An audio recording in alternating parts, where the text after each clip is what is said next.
বিটিআৰত বিজেপিৰ লগত ইউপিপিএলো আছে, বিজেপিৰ লগত বিপিএফও আছে, কিন্তু বিপিএফ আৰু ইউপিপিএল একেলগে থকাটো সম্ভৱ নহয়। বিজেপিजों दायो इउपिपिएलआबो दङ बिपिएफआबो दङ ना नैबे बाथ्राखौ गिबि मन्थ्रि जिहेतु आसामनि chief minister doctor Himanta Biswa Sharma बिथांनि खुगानिफ्राय आङो भिडिअखौ आबुङै होनो थांगासिनो दङ। नाथाय जों नुनो मोन्दोंमोन जिहेतु हाग्रामा महिलारि बिथां साराबो रोखायै बुंदोंमोन जेरावनाखि इउपिपिएल थायो बेवहाय बिपिएफआ थाया। इउपिपिएलखौ आउट खालामब्लासो इन्डियायाव एलायन्स थागोन नैबेबायदि माखासेखिनि बाथ्रा। नाथाय सरकार दाखांनायनि उनाव इन्डियायाव थानो गोनां जानानै फैदों। मानो बैफोरखौ जोङो साननानै नायोब्ला नुहुरखायो जिहेतु जोंनियाव थोंजोङै फाइनान्सियेल सापर्ट फैया सेन्ट्रेलनिफ्राय स्टेटआव फैनानैसो जोंनि काउन्सिलाव फैयो। बेनिखायनो थोंजोङै नङाब्लाबो खेंसालियायै जिहेतु स्टेटजों एलायन्स जानानै थाखाथारनांगौ जायो। उफाय गैया नोङो रांफोरखौ मोननो थाखाय माजों सालायनो नङाब्ला नैबेबायदि जायो।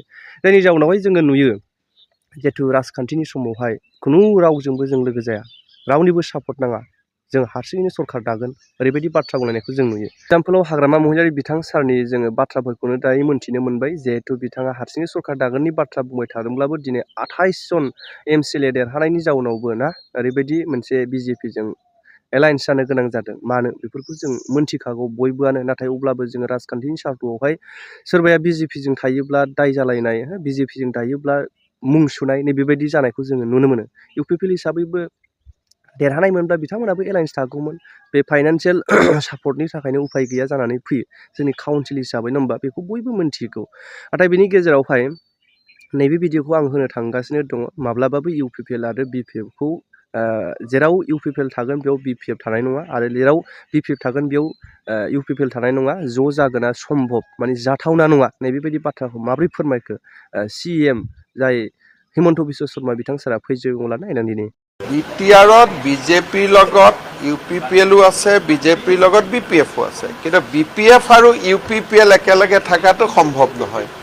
সেইকাৰণে আমি কিবা এটা তাত নতুনত্ব বিচাৰি উলিয়াব লাগিব আৰু গৃহমন্ত্ৰী ডাঙৰীয়াৰ লগত আলোচনা হ'লে ডেফিনেটলি কিবা এটা নতুনত্ব থাকিব। কিন্তু এইটো কথা ঠিক যে বিপিএফও কংগ্ৰেছৰ ফালে যোৱাৰ সম্ভাৱনা নাই, ইউপিপিএলো কংগ্ৰেছৰ ফালে যোৱাৰ কোনো সম্ভাৱনা নাই। বিটিআৰত বিজেপিৰ লগত ইউপিপিএলো আছে, বিজেপিৰ লগত বিপিএফও আছে, কিন্তু বিপিএফ আৰু ইউপিপিএল একেলগে থকাটো সম্ভৱ নহয়। সেইকাৰণে আমি কিবা এটা তাত নতুনত্ব বিচাৰি উলিয়াব লাগিব আৰু গৃহমন্ত্ৰী ডাঙৰীয়াৰ লগত আলোচনা হ'লে ডেফিনেটলি কিবা এটা নতুনত্ব থাকিব। কিন্তু এইটো কথা ঠিক যে বিপিএফও কংগ্ৰেছৰ ফালে যোৱাৰ সম্ভাৱনা নাই, ইউপিপিএলো কংগ্ৰেছৰ ফালে যোৱাৰ কোনো সম্ভাৱনা নাই।